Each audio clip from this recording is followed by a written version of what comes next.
Bonjour à tous, mon nom est François Letarte et bienvenue sur ma chaîne JDR Détrante, une chaîne consacrée aux jeux de rôle sur table.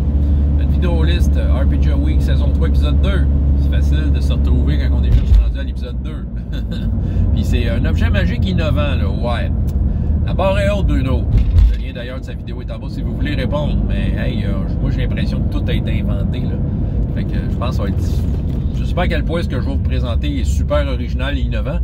Mais je vais vous en parler pareil. En passant, je sais que j'ai déjà répondu à une question pas mal semblable il y a un certain temps. Je ne sais pas si c'était en réponse à un challenge de Patboo Black Ravens ou un autre RPG Week. Je parlais à ce moment-là du triacontaèdre en fusion, l'objet magique qui enlevait la magie à un magicien ou qui lui redonnait, en tout cas dépendant de ce qui était rendu dans son cycle.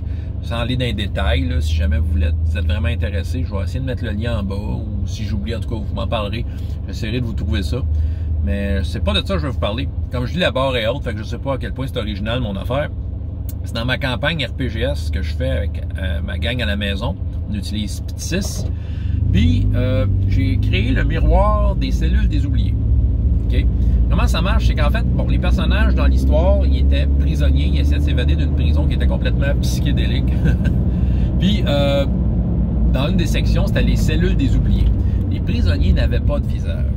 Où est-ce qu'étaient ces visages-là? Ben, ils étaient dans une grande pièce où il y avait plein d'alvéoles dans lesquels les visages étaient là. OK? Puis, c'est ça. Puis les prisonniers étaient enfermés dans des cellules, pas de visage.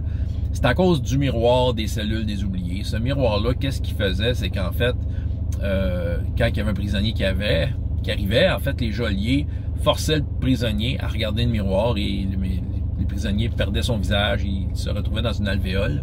Les personnages ont découvert que le contraire marchait. Ça veut dire que si tu mettais le miroir vis-à-vis une des alvéoles, ben, le propriétaire retrouvait, le visage retrouvait son corps d'origine finalement.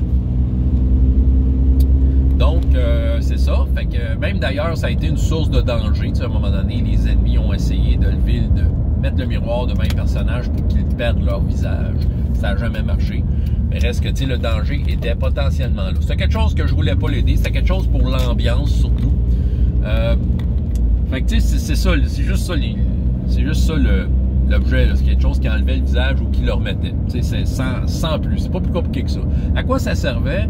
Tu sais, cette prison psychédélique-là, ce que les personnages ont découvert, c'est que, il y a quelque chose qui carburait à la souffrance de ces prisonniers.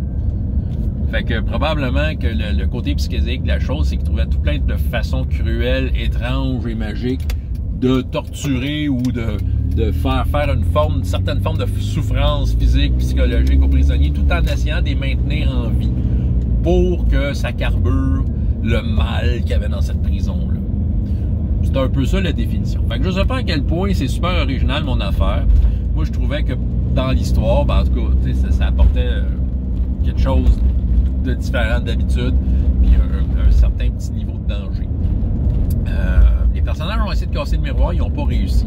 Ce miroir-là n'est pas seulement qu'un miroir.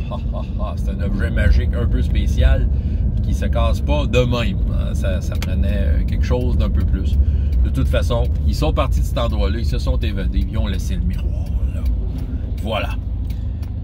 Fait que c'est ça que j'avais à vous raconter. C'est ça mon objet magique pour mon RPG Week de la semaine. François Letarte, JDR Détrante. Et jusqu'à la prochaine fois, il y a autant de plaisir dans la vie que dans les jeux. Au revoir.